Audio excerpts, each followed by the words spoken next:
then there has to be some division. Yeah, yeah. Can we do a lot line adjustment there? Well, I think there's ways that you can deal with this rather than go through land division. Yeah. So we'll explore that. Okay. But I think you still need to give the direction that it be looked at. Okay. And the mechanisms to be determined. Yeah.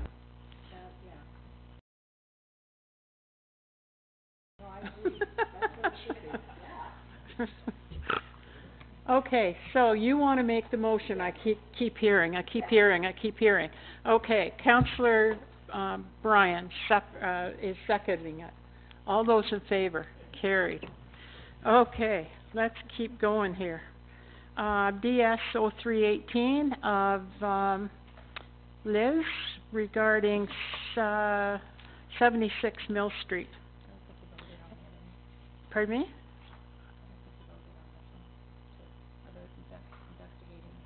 Oh, we didn't vote. We voted on it. We did vote on.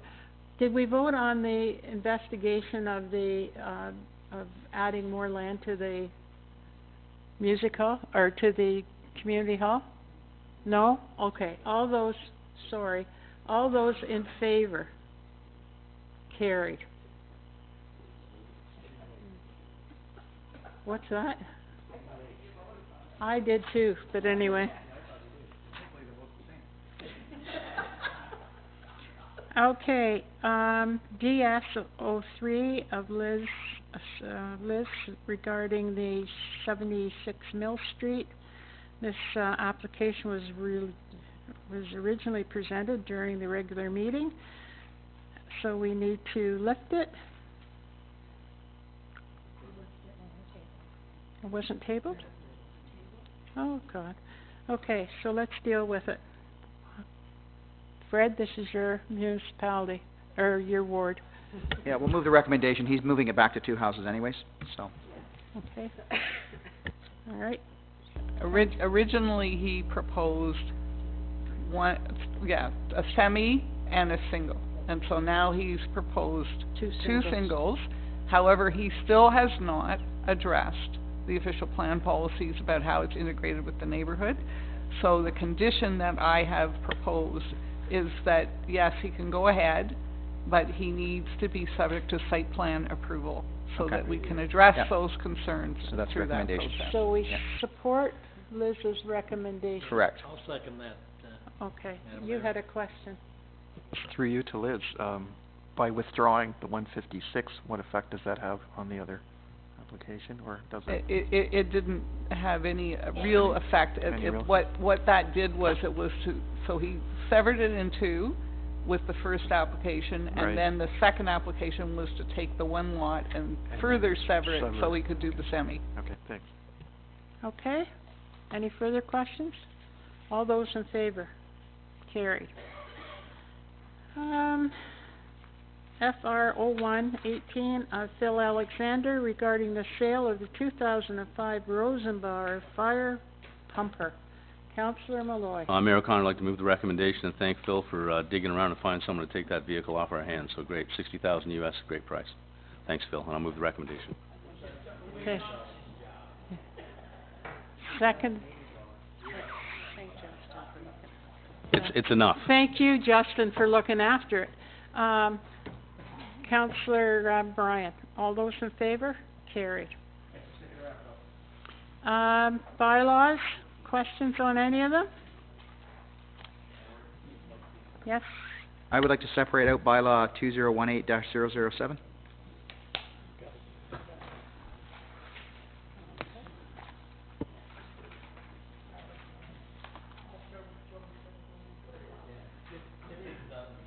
Okay. Are we ready for bylaws? Yes? Yes? Could someone explain to me the difference between 15 and 17? Or is it two parts of the same thing?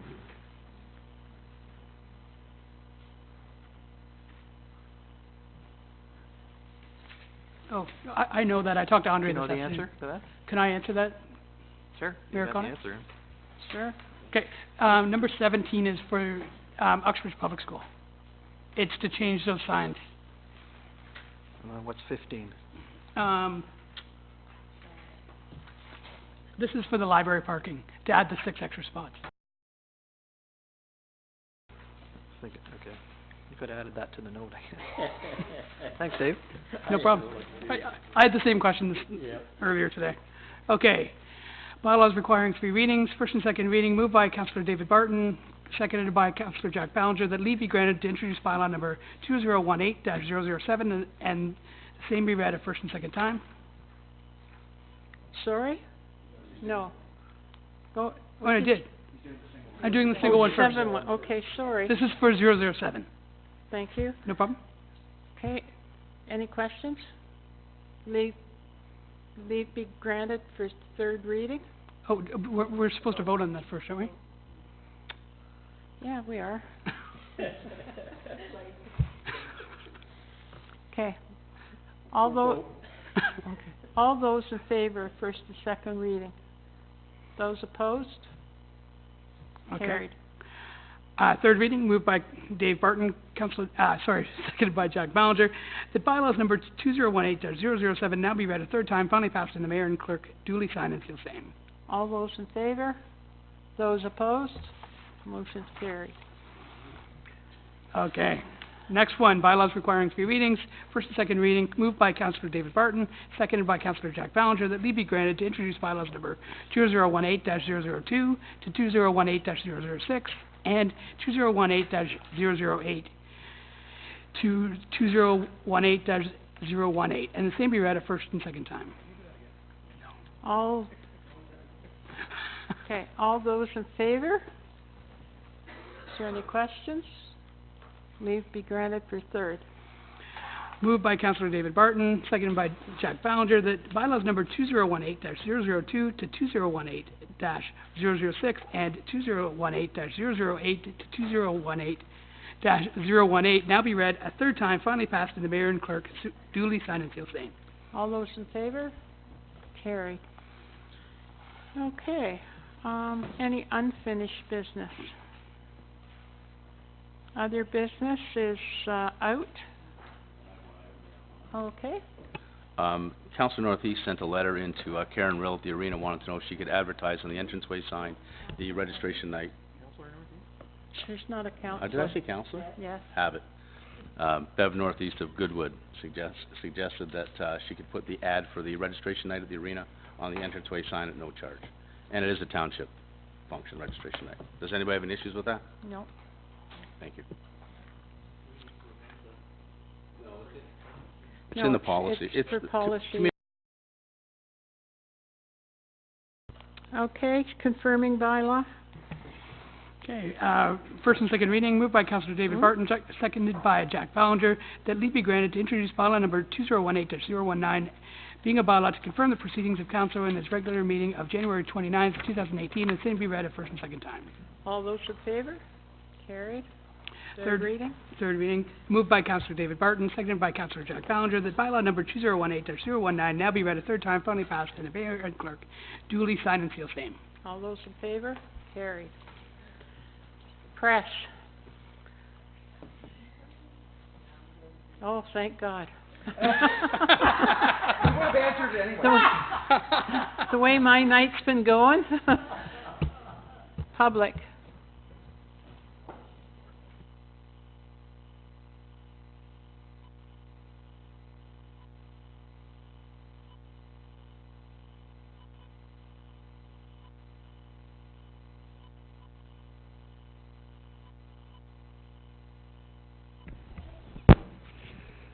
My question is, I didn't quite get everything that Dave Barton said when we were talking about between Pat and Gord about the alternative.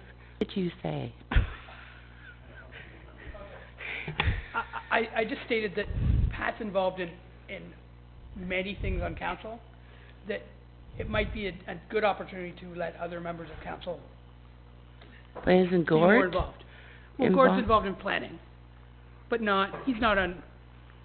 doesn't sit in on the majority. I thought every councillor has several things that if you're not chair, you're vice chair for different things, for the committees and stuff like that. So what else is there? I thought everybody takes their turn in the different committees.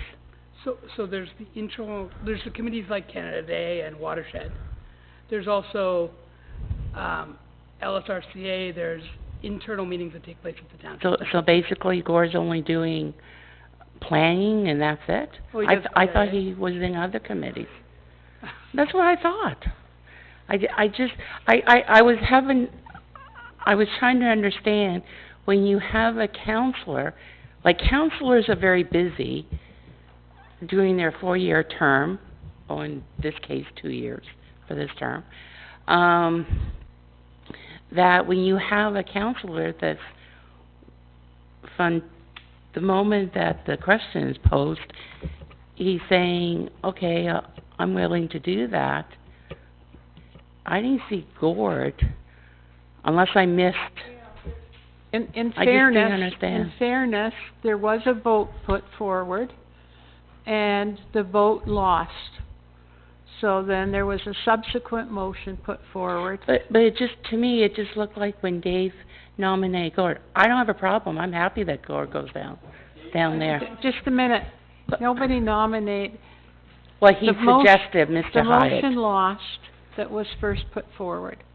Then there was a subsequent motion that named Gord. Okay? Yeah, he named Gord, but Gord's face looked like he wasn't excited about it. He just said, like, he'll do it. I wasn't sure what was... I don't have the depth of who's going to go down. It just, to me, it's...